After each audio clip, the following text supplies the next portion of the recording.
Hello everyone, I'm Tom64. I'm FTA. And welcome to the long-awaited Sonic Unleashed playthrough. Oh my god! Oh god, oh man, oh god! Yeah, I've only just finished playing the 360 version of Unleashed, and FTA is currently playing through the Wii version. So hopefully we'll be able to give you the perspective from both versions, both console versions. At this point I've almost finished the Wii version, and as soon as I do I'm going to be playing the 360 version, so hopefully by the time we finish this playthrough I would have played both games so I can give a bit more, you know, the differences between the two. And holy crap, is this cutscene ever fancy. Oh, this is amazing. This is like, you know, in terms of CGI, this is Pixar quality to me, you know. This looks amazing. This is, of course, all the CGI in this film and stuff like Night of the Werewolf was produced by Sega's VE Studios. Which the work they do is amazing. Nah, I love this redesign of the Egg Robo. Yeah. A lot better than the Heroes, I'll tell you that much. The Heroes ones just look... Well, I think it worked fine in that game because that game was more cartoony, you know, and more child-friendly. But yeah, I like this. They aren't exactly menacing, but they look cool. Now watch this. He runs with his arm out and just pile drives the fuck out of them. Because he's a badass, and I love this kind of machine. Drive per se, but you know. I love this kind of massive, this like gun-toting machine Eggman has. He does like his mechs, does our Eggman. Love that. And this is gonna work because, like, unlike a lot of other Sonic game cutscenes, where the stuff they do in the cutscene, you really can't do in the game. Most of what Sonic's actually doing in the scene, you can actually do in the game. I see a lot of boost, quick step and drift in it. Yeah. I love if you slightly go back just as he's about to get caught by Eggman, his stomach like goes really thin and just goes really cartoony. Oh yeah. Dun, dun, dun, dun. That's called a World Adventure, isn't it? That theme. Well, I think it's just Sonic's theme for the game, really, because every time he's really on screen, it plays. The rabid Sonic fans among you will probably notice the return of the Egg-O-Matic. Yeah. Well, of course, in terms of music themes, if you go back and listen to the very start of this cutscene, Eggman has retained his theme from SA, from Sonic 06, which he, you know, with the exception of Amy's theme from SA1 being reused in SA2, it's the first time, you know, a character has kept his theme. I love how the cutscenes, and like they don't really take themselves seriously, even this one. Nah. Sonic! Do you want to talk about the voice work for a very brief moment? Oh yeah, I thought the performances were amazing in this. You know, Bad Polly, of course, on top of Griffith sounds amazing in this. Although this line he says here, nowhere near as sarcastic as the Japanese version was, and it's the only line that I have fought with. Now a lot of people have said that fleet in space and whatnot was just a plan to lure Super Sonic here, and I can kind of agree with that. Although it kind of does beg the question, you know, how does Sonic, but even in the end, how does he, you know, stay on the ship in terms of gravity? But oh well, who cares? Game logic, what you gonna do? There's the Eggman's massive phallic ship. Anyone getting Eclipse Cannon vibes here? Yeah. Although if you listen to Griffith's scream, it doesn't sound like he's in pain. Which I think they did that just so it wouldn't like disturb kids too much. And what the fuck is up with that, man? But of course, the Japanese Eggman was always kind of like laughing in that high-pitched voice, but that's the first time we'd ever hear Pollock do it. If you go back and pause on that scene where Eggman's holding his hand in the air, you'll see a Dreamcast in the bottom left. And the Dreamcast controller, it's great, yeah. I really like that shot with the planet in it. Also, just to go back, of course, I'm surprised that John Williams and George Lucas haven't sued. Because, you know, nobody can watch this scene and say that opening 20 seconds was not influenced by Star Wars. Pretty much. It's just, even the music, even with the flutes going diddle-doo, diddle-doo, that sounds so much like the beginning of Episode 4. And the thing I love about Eggman in this game is the fact that he's basically his Sonic Adventure 1 form.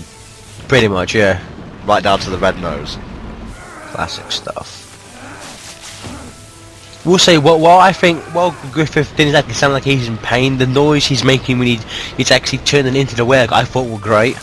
Because of course, when 8 months ago, when those first pictures were leaked of like Sonic in pain, everyone was just literally just going, "Oh, Jesus Christ, Griffith's gonna fuck that up."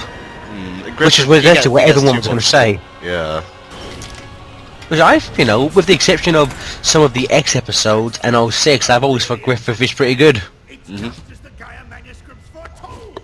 Now that of course is just as the Gaia manuscripts foretold is almost exactly like his line in SA1 when he goes, "Oh yes, it's just as the stone tablets predicted."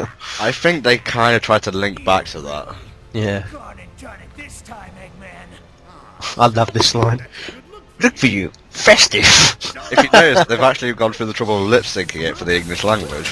Yeah. Well, of course, this is the CGI, like properly produced CGI, and just like in Heroes and Shadows, those were lip synced, but the in-game cutscenes are lip synced as well, which is amazing, to be honest.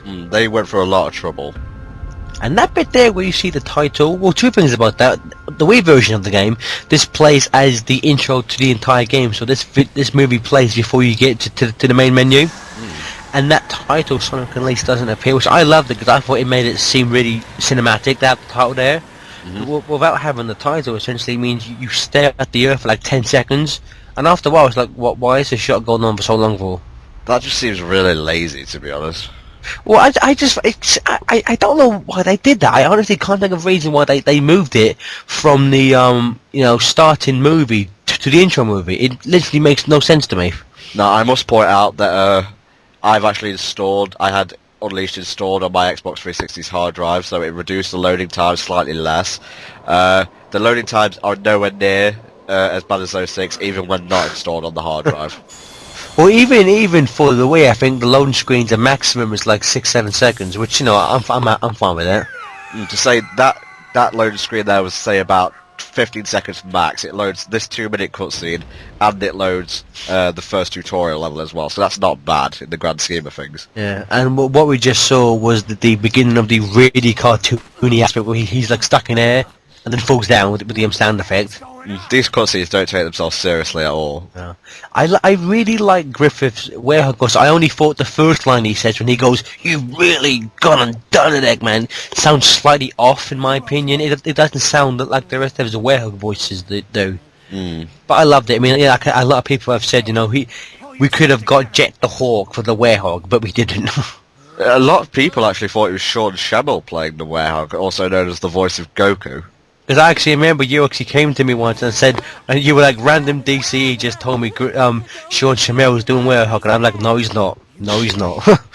Well, I don't want to give away the surprise of who this guy is just yet, maybe in part 2 when it actually says it, but he is, I will say this, he is in no way, shape or form a, quotation mark, shitty friend.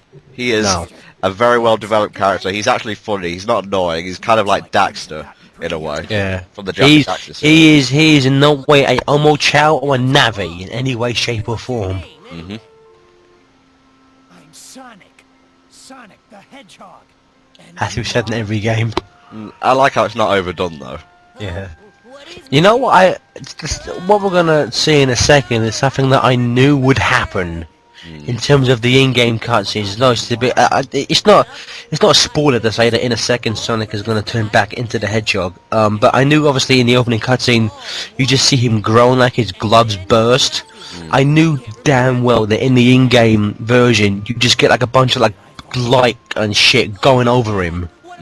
And then he just like magically morph. I love to see if you go back a second, he turns to the camera and go, "Uh-oh. Did I fall on him?" I always thought that was hilarious. They break the wall a couple of times, but it's not cringe-worthy. But look, they did it in Sonic X in mostly the Japanese version, and occasionally it was really, it's funny. I don't mind if it's just the occasional look to the side, and if it's not the completely crappy full breaking ending that Chronicles had. Now, what do you think of our strange flying fellow's voice? Oh, is it Pika? I've heard people say it's Pete Capella. It's not. It's not. Who is it? I have no idea, but all I can say is it's not Pete Capella. But you see, like that, he magically morphs back, and that completely contradicts what we saw in the opening. How good does that model look in terms of animation? It's flawless. Oh, in terms of course, that was the 360 cutscene for the Wii. I think a very clever thing, or smart I think they did, was they simply just took all the 360 in-game cutscenes and then just ported them as video files for the Wii version. Now, isn't this tutorial completely different on the Wii version? Well, in the Wii version, from this you go straight into the to the quote-unquote hub world, which more on that when we get to it. But essentially, you don't have any tutorials till you get to what's the first world called, mate? Because I cannot remember what any of these levels are called. Atopos, which is coming in part 2. Yeah. You get to that, and then before you play the actual level, you have like 4 or 5 tutorials explaining how to do stuff. That seems a bit lazy, if I'm honest. Yeah. Oh well. Oh, I love the quick step, but more on that when we actually get to it in another part of the playthrough, you know. I just love this theme. I love how he looks over what he gets. Right then, thank you for watching part 1 of our Sonic Unleashed playthrough. Please join us in part 2 where we begin things properly. Bye bye for now. Ow! Werewolf indeed. Bye bye. Bye bye.